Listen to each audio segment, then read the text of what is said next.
Moi, quand j'entends des chancelleries, même des décideurs occidentaux parler de droit d'Israël de se défendre, c'est-à-dire de se venger.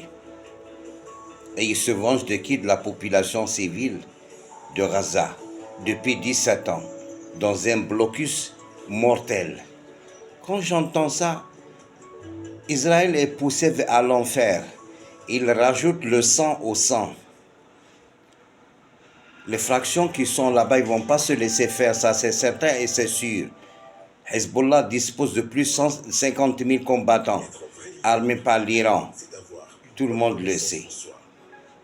On tend aujourd'hui, la crise de l'Ukraine nous a montré qu'on tend vers un monde de blocs polaires, d'un bloc polaire.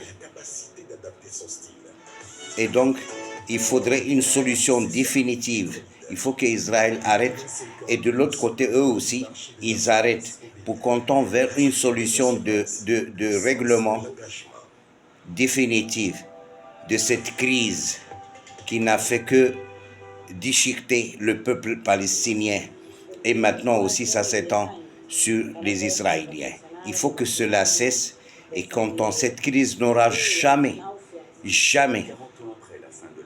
de solution armée.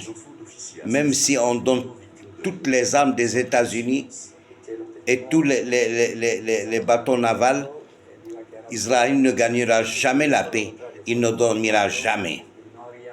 Et donc on veut une solution de deux États, comme l'a dit le président Biden lui-même et comme les autres pôles arabes qui pèsent sur la balance, l'Arabie saoudite, le Maroc et le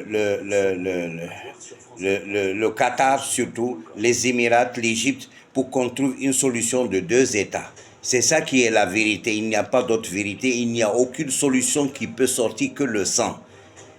Il faut que l'équipe de Benjamin Netanyahu de vengeance, cette équipe qui a dépassé les bornes des droits internationaux et qui doit être jugée à La Haye, il faut qu'il cesse, qu'il se résiste et qu'on trouve une solution définitive à deux États. C'est ce qui va se faire.